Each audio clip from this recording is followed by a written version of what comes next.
こんにちは。今日は私の母について少し詳しく話してみようと思います。私は小さい頃からいつも明るくて優しい母のことを尊敬しています。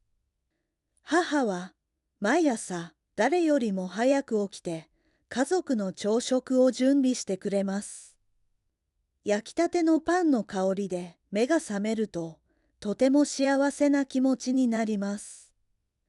忙しい朝でも家族みんなのために心を込めてお弁当を作ってくれています。天気の良い日には洗濯物を外に干しながら楽しそうに歌っています。母は掃除がとても好きなので家の中はいつ見てもきれいに片付いています。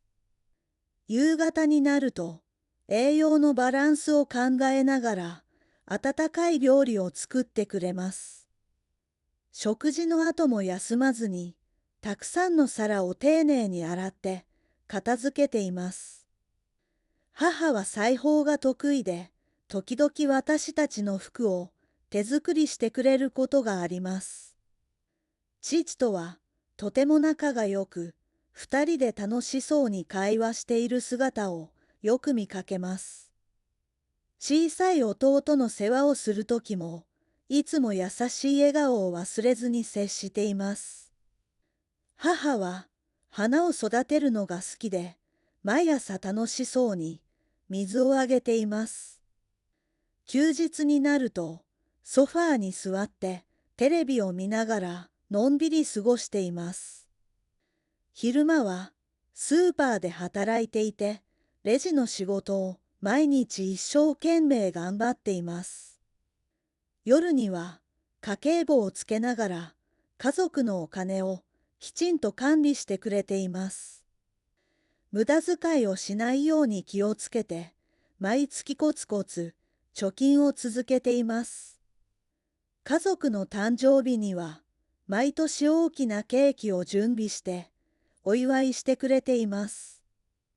私が悪いことをしたときは理由を説明しながらきちんと注意してくれます。嬉しい出来事がある日は自分のことのように一緒に喜んでくれます。私が落ち込んでいるときは最後まで静かに話を聞いて励ましてくれます。母の日には感謝の気持ちを込めて赤いカーネーションを渡しました。これからは私も母を支えながら親孝行していきたいと思っています。もう一度聞きます。次は繰り返してみましょう。私は小さい頃からいつも明るくて優しい母のことを尊敬しています。母は毎朝誰よりも早く起きて家族の朝食を準備してくれます。焼きたてのパンの香りで目が覚めるととても幸せな気持ちになります。忙しい朝でも家族みんなのために心を込めてお弁当を作ってくれています。天気の良い日には洗濯物を外に干しながら楽しそうに歌っています。母は掃除がとても好きなので家の中はいつ見てもきれいに片付いています。夕方になると栄養のバランスを考えながら温かい料理を作ってくれます。食事の後も休まずにたくさんの皿を丁寧に洗って片付けています。母は裁縫が得意で時々私たちの服を手作りしてくれることがあります。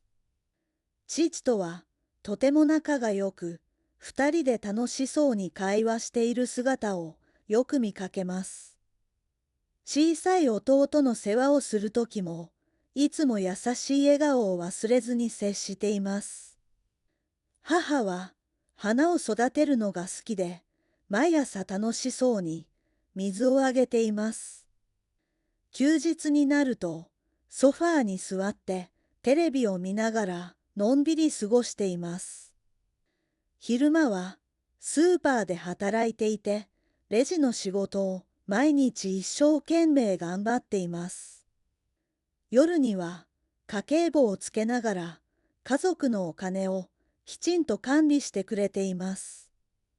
無駄遣いをしないように気をつけて、毎月コツコツ貯金を続けています。家族の誕生日には毎年大きなケーキを準備してお祝いしてくれています。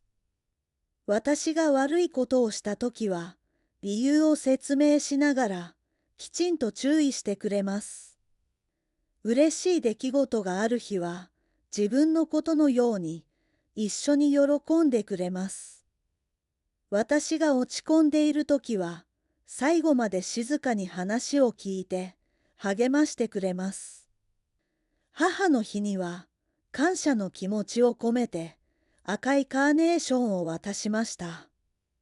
これからは私も母を支えながら親孝行していきたいと思っています。